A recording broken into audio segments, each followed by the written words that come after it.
wants to take a training that they're not safe in?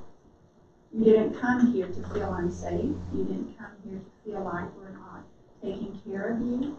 And so as we journey into EMDR, sometimes it feels a little scary for people. And so we want you to know that that is number one for us, is to make sure you feel safe in this environment.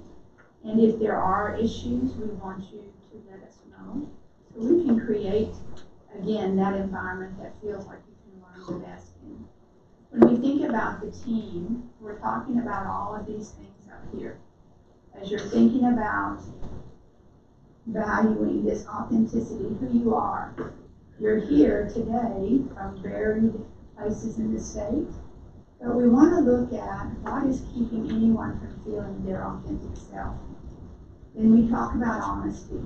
We can't make much progress with our clients if they're not honest with us. And then we look at communication. All of you have good communication skills, and we're teaching our clients communication. How do we express what we feel? But we don't make progress with the MDR if we don't have clear communication.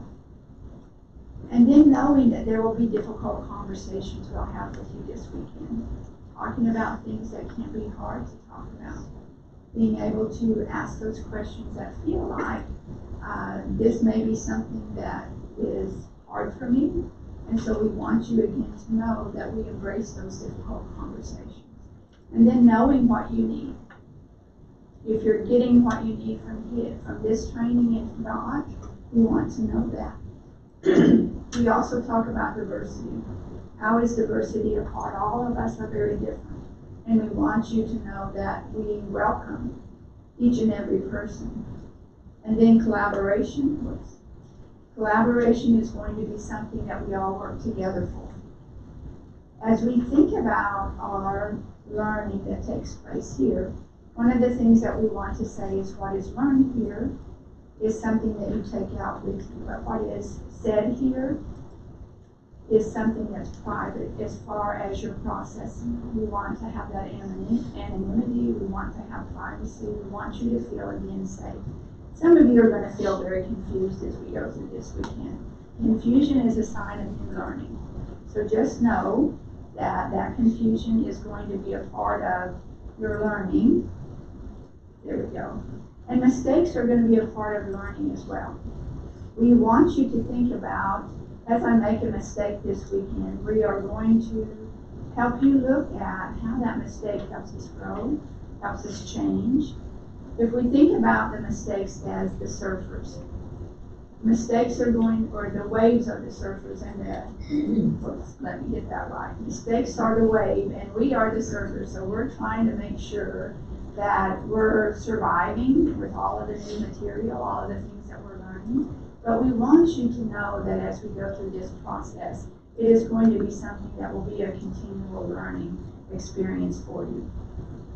Another thing that we want you to be aware of is activation is going to be part of the training. You're going to be activated by some of the things we talk about, some of the things I talk about. It may relate to things that you have experienced in your past.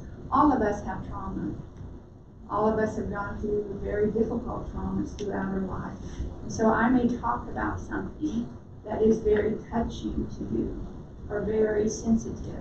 And so just know that that is a part, again, of your trauma network that is bringing up those memories or those experiences. And that is something that we want you to be comfortable with. We are going to have breaks throughout the day, and we'll announce those breaks when they happen in the morning and the afternoon. So we want you to know that lunch is from noon to 1. We do have lunch provided here, so if any of you need to run home or do anything, if you live in Jeff City, that's fine. But we want you to be back by 1 o'clock. And then we'll take one in the afternoon. Another thing that we talk about is your participation. The participation is required in order for you to get your certificate. However, your personal growth and how deep you want to go or how surface you want to stay is totally up to you. We're not going to force anyone to do anything that is uncomfortable. We're going to suggest.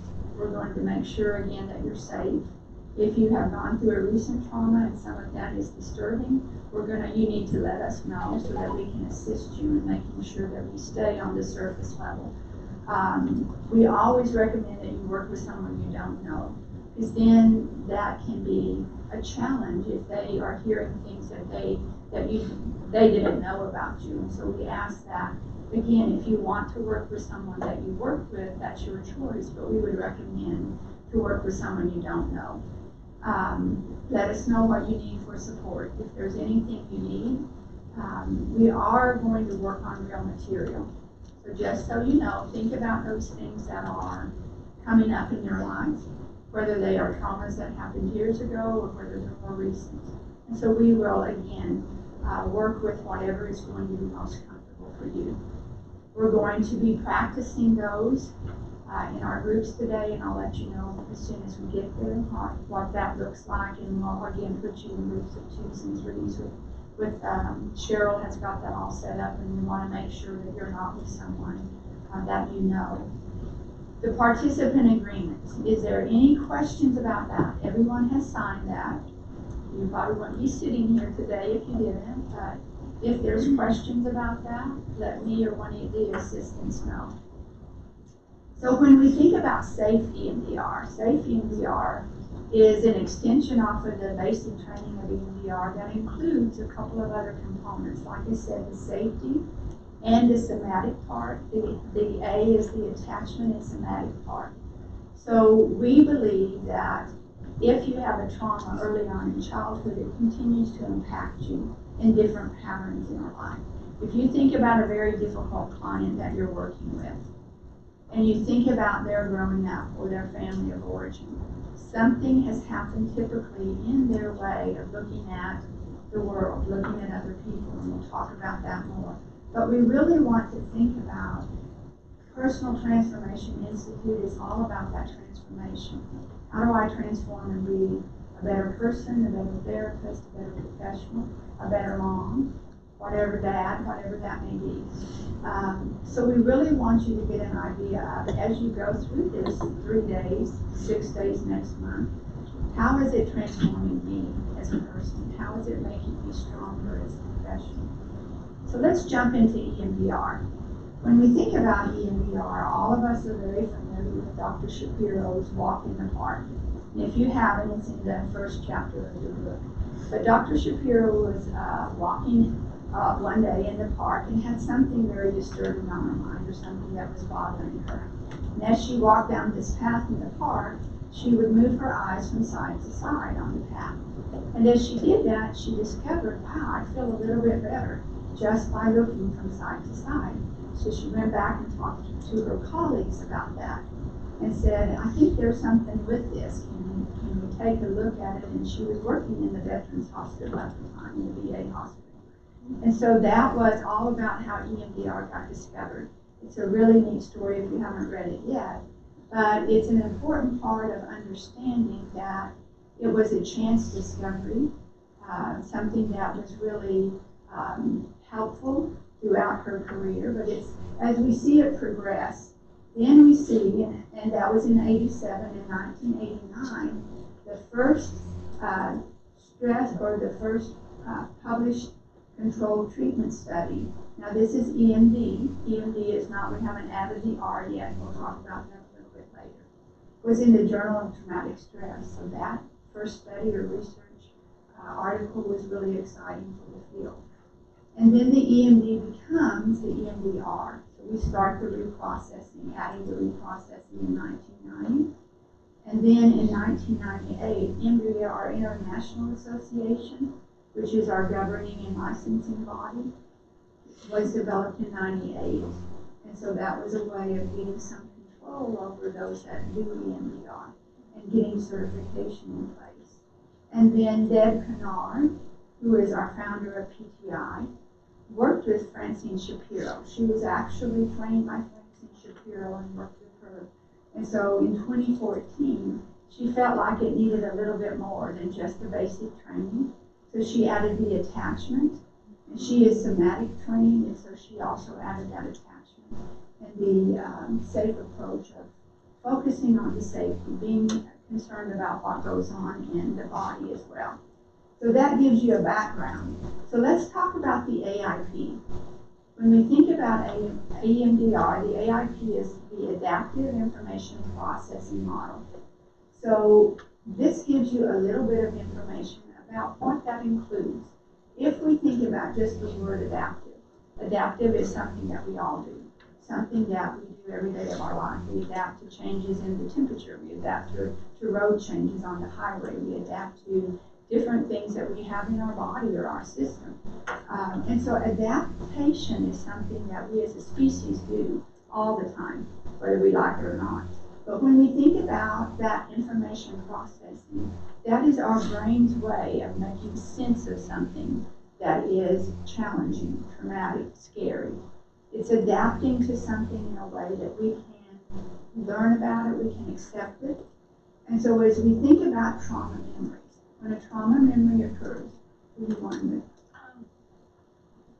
Where do you find those slides? My slides look completely different, or like my screen looks completely different. So where do I find? Yeah, these are going to be the slides that you can get in the basic portal. Yeah, there is. If you go back to the basic portal, there will be slides.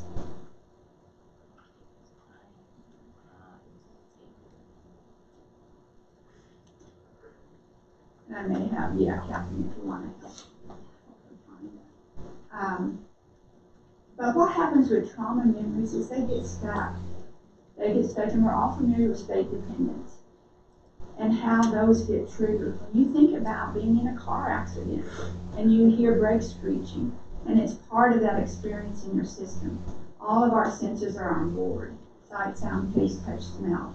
And so you may have survived a car accident, you may have not had any bodily injury or harm, but every time then you hear brakes screeching, what happens? You get prepared again. That gets locked in your memory in an unprocessed form, and that's going to make it hard then to not react that same way every time you hear that or see that or smell that. And so it's that state-dependent form that keeps those locked in such a way that we keep re-experiencing them over and over until we can process that trauma. It's almost like getting frozen in the brain. And so then we look at the BLS, bilateral stimulation, or DAS, dual attention stimulation. Dr. Shapiro first started out in her first publication as BLS, bilateral stimulation, which is a movement back and forth, a bilateral movement. And then she changed it to DAS, which dual attention stimulation, which was focusing on both the right side of the brain and the left side of the brain, bringing those together. That's where the eye movements come from. And that allows that trauma material to be processed in our brain.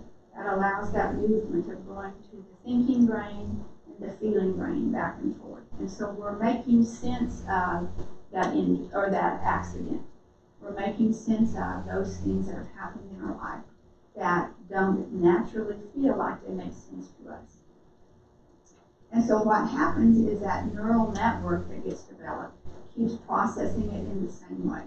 And so you may ask yourself, well, how does it ever change?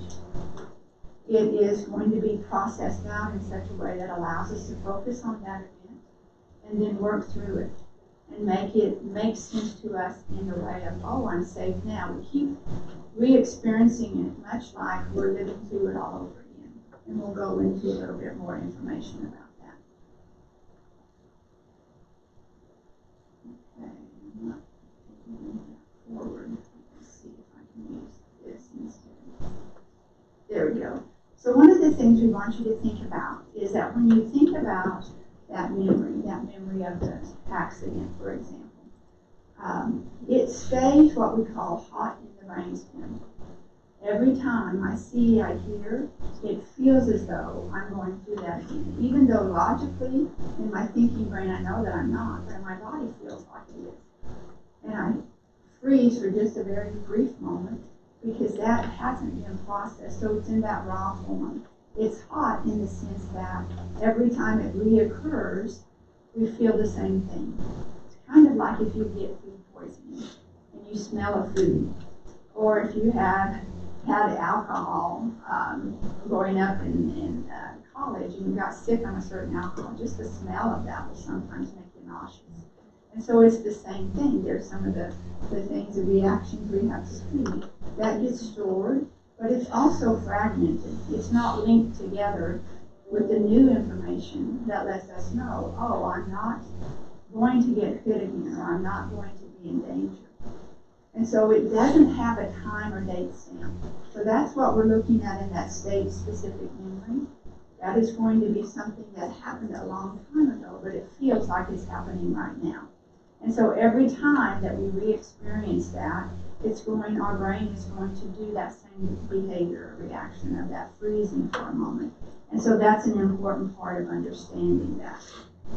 We also look at the brain. When we're active, we have this new information that's coming out about the brain. And some of you may know the default mode network. Have you heard of that terminology before? The default mode network is something that is used as a way to protect us. The first time I get into a new situation and I do a behavior for the first time, then my brain holds on to that. But that's what I do every time I have that same situation. Healthy or unhealthy, it still happens. And so a lot of times when you look at the DMN, there are times when your brain wanders, or I'm daydreaming, or things that are preoccupying me. That is when the DMN comes in. That's the automatic way of seeing, how do I see myself? How do I see other people? How do I see what I want for my future? This is a way of looking at it. Trauma is going to change all of that for us. Trauma is going to create a reaction for us that is attached to a belief about who we are. I'm not good enough. I'm not smart enough.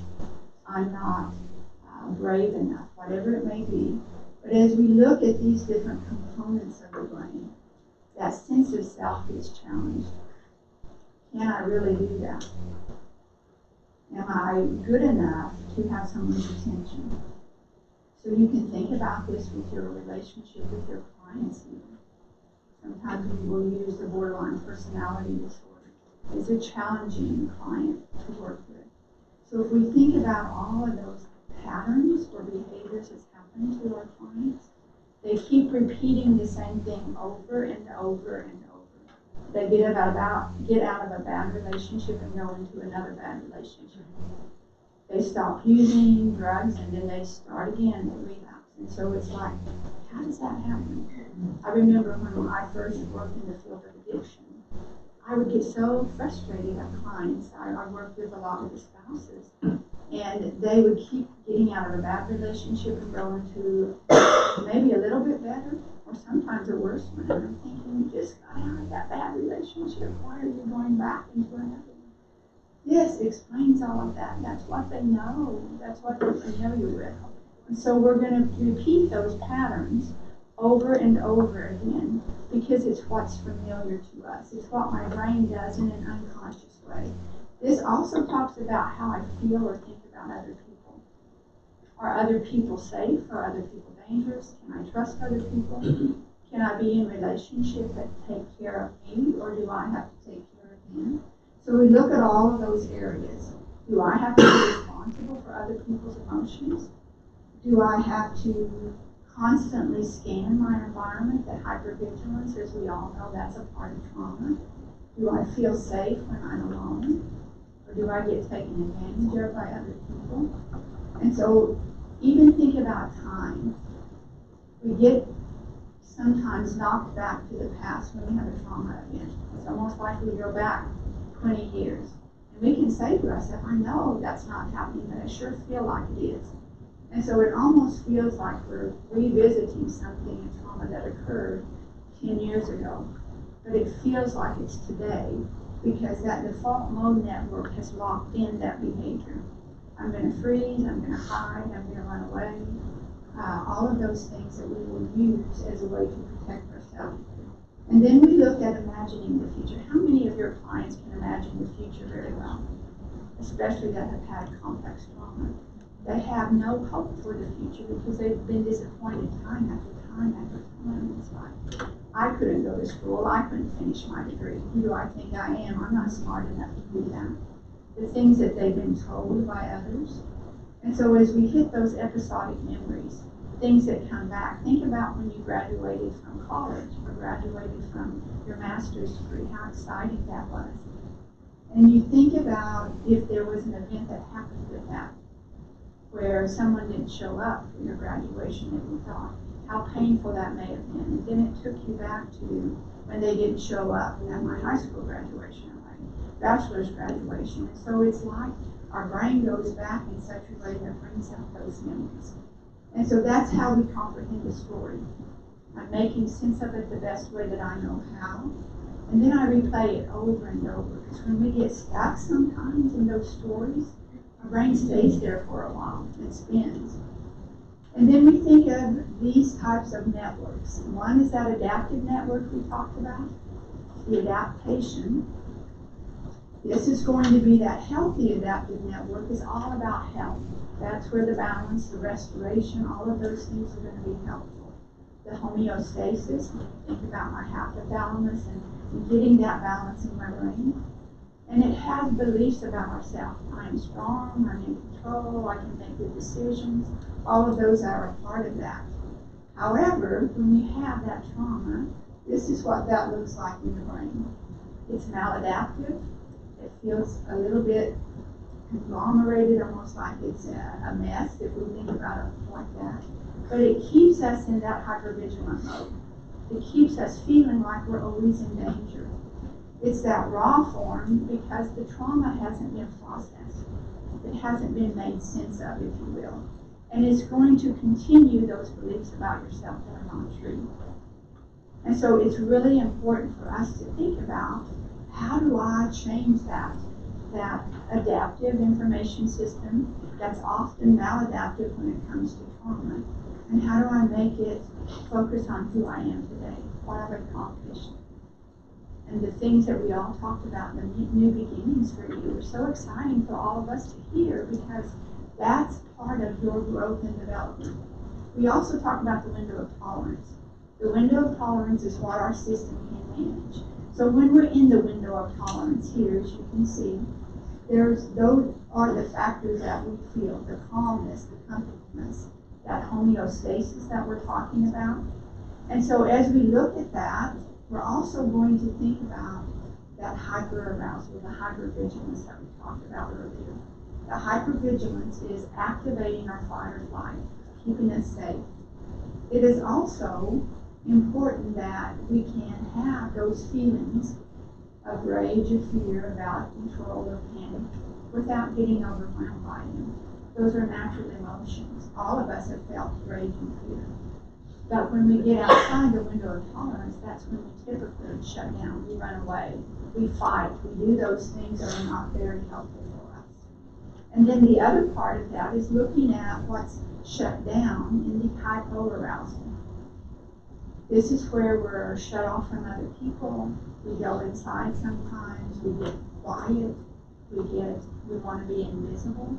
We don't want to be seen. Sometimes that's where the dissociation comes in. I'm shutting down, and this is what our clients will do. We want you to be aware of this is what you will see when you process trauma with your clients.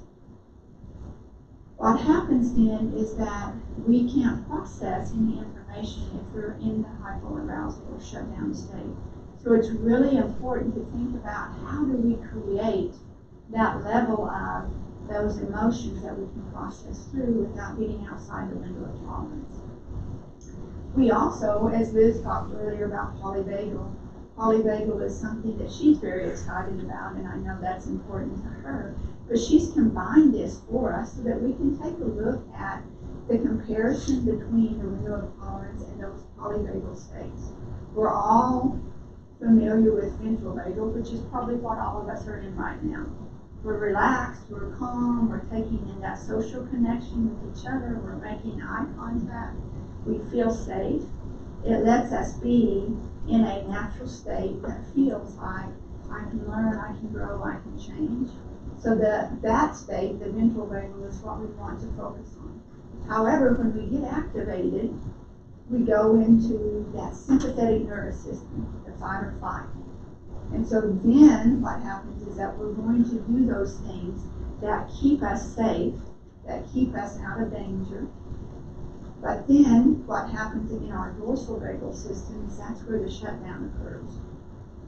This is our conservative state. It's going to allow us then again to be protected, to be safe, to be out of danger. But what will also happen is that we dissociate, we numb out, we're not hearing people around us, we just want to be left alone. Our goal here with the MDR is to get in those hybrid states. Deb will often say that the most change occurs at the very top of that window of tolerance. And so the very edges are where we go with the MDR without getting outside of that. We want you to feel that full emotion of what happened in that accident or that trauma without using those states that your body's very familiar with. It goes back to the DMN, what I do to keep myself safe. And then we think about traumatic memories are going to be those things that are kind of locked in time. It's going to be the flashbacks. The flashbacks is taking me back to that memory. That isn't actually memories, it's just how we respond to those memories. It's a segment of a memory in the sense that I can't sit and talk about it because I'm in that fear state. And I'm feeling again, if any of you work with combat veterans, a lot of times just hearing a certain sound or a smell can cause them to react as if they're back in Iraq, Iran, Vietnam, all of those tour of duties that they had. And so that's what we're looking at here. Even though it happened 10 years ago, it doesn't feel like that. It feels like it's happening right now. It feels like my body is preparing for the fight or flight. And so that's what we're looking at as we process. There is a feeling of I'm back in that memory and I'm going to die, which is one of our, where I'm in danger, I'm helpless, which is where that time capsule idea comes from. It's locked in my brain in such a way that it's unprocessed, and I keep going back to that time after time, which then causes us to react this way.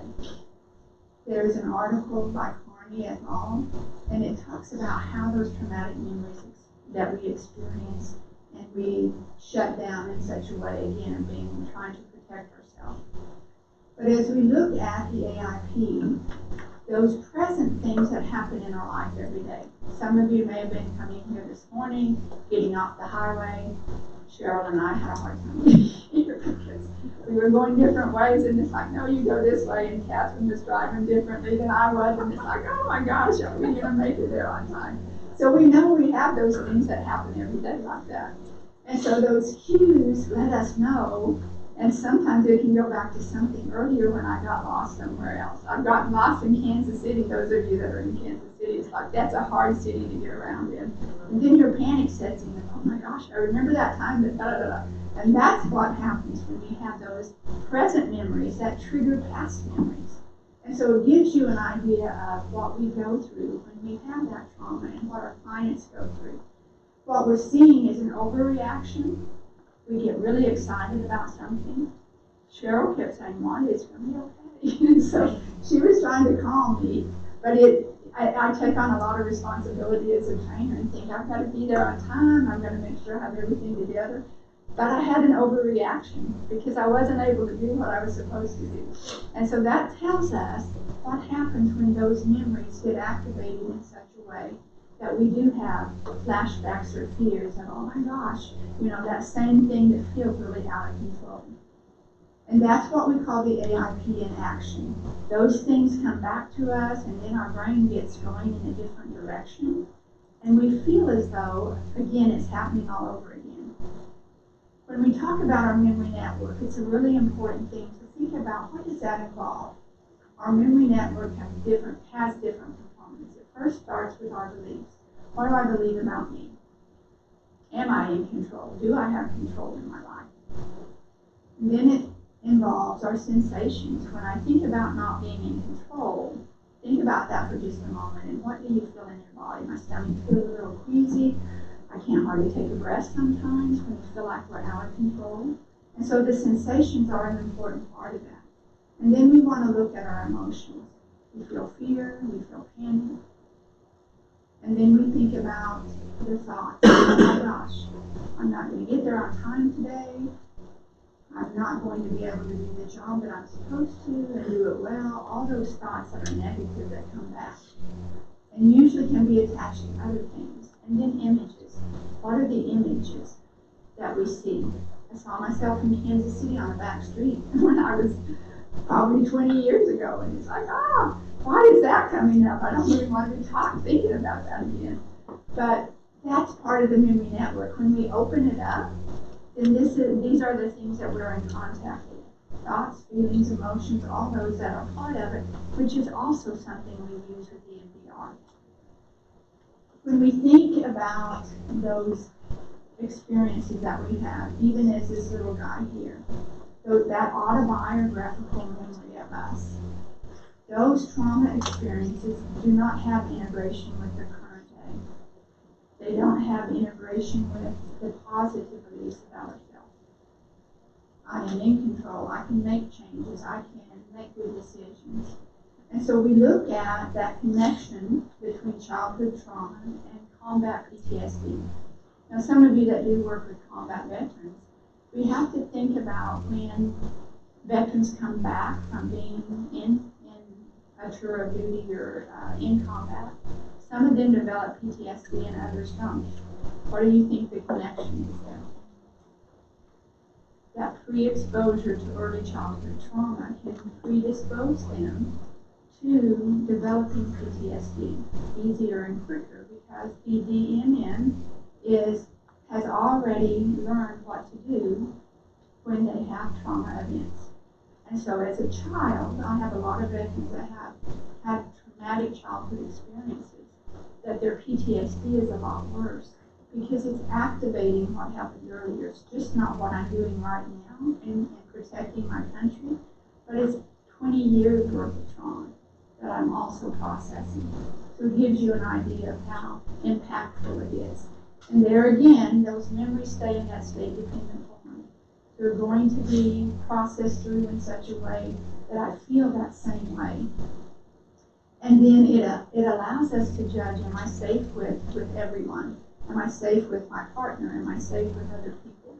And so as we see that, it allows those fears to be more present in what we want. Because we can logically, again, know my thinking brain is telling me this is a safe place to be. But my feeling brain is saying, are you sure? Remember, you can't trust people. Remember, others have hurt you. And so again, we're having the two that almost disagree with one another. When we think about that mindfulness that we talked about earlier, we want to focus on, as we teach you this today, we'll get the eye movements a little bit later today. Those eye movements can calm our system. That creates a stability to allow yourself to be present. If we go back to the polyvagal, we're in that ventral vagal, we're present, we're interacting, we're connecting. And that's where Francine, Dr. Shapiro talks about dual attention. I'm looking at my feeling brain and my thinking brain, and again, bringing it back and forth together. That allows me then to process it because I'm not just frozen, but I'm allowing myself to see it in a different way. We perceive it differently. When we talk about the role of BLS, all of us are very familiar with the REM sleep. How many of you had a good night's sleep last night? I'm not one of those. I did not. The pillows weren't working. Anything that could go wrong, I felt like did. But that's what happens when we dream. Our eyes, if you watch children sleep, you will see their eyes move underneath their eyelids. That REM sleep is really important to get restoration and feel fresh and awake the next day or alert the next day.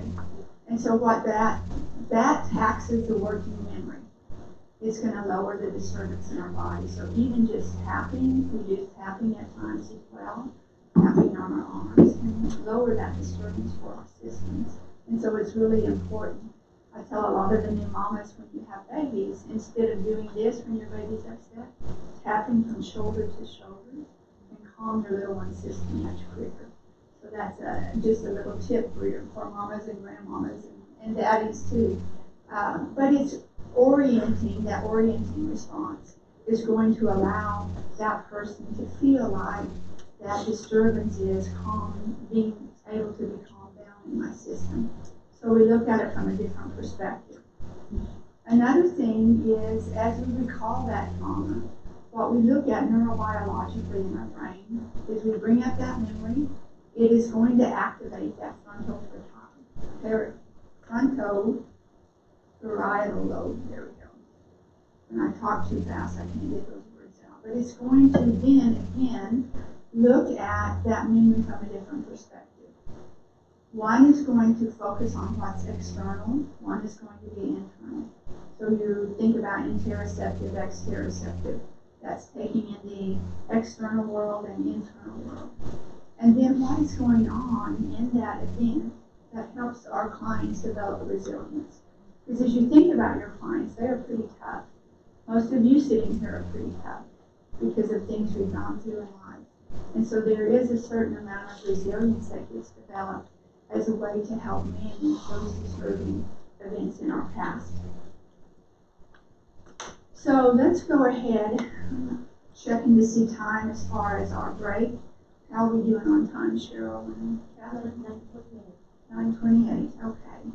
I think we're going to take a 9:30 break, so let me do a couple more, and then we'll get into that. When we talk about EMDR, all of you are familiar with the 8 phases, I'm sure.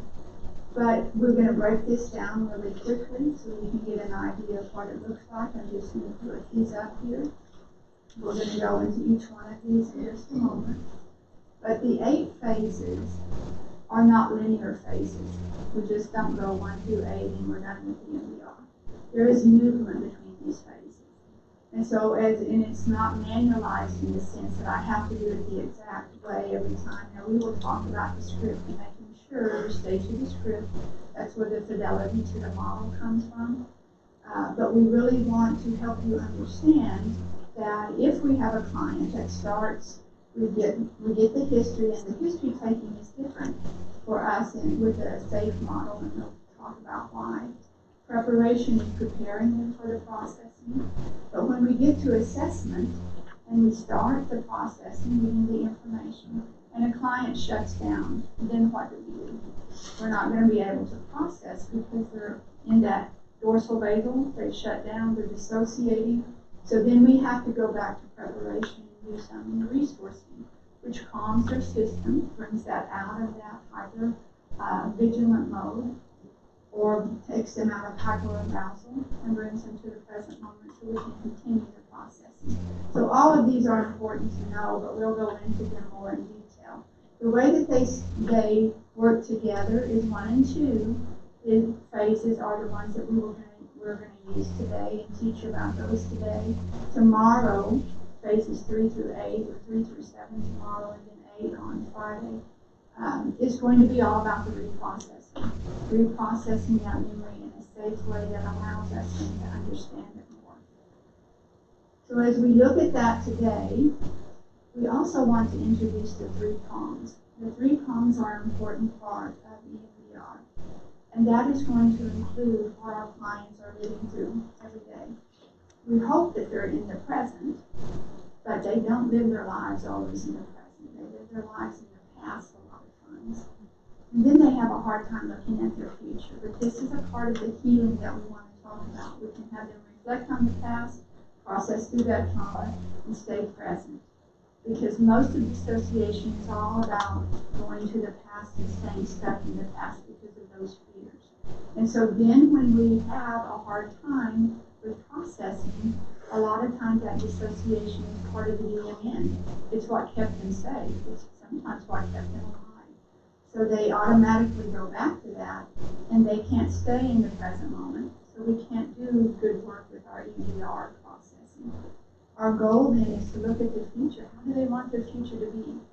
Giving them choices, giving them an opportunity to think about what they want to do differently, how they want to live differently, feel differently, experience life and relationships differently. This is where we talk about that balance. We want to hold on to what is useful for our clients, And then we also want to let go of what's getting in the way, what's causing them pain. We have a lot of trauma clients that have chronic pain and chronic conditions.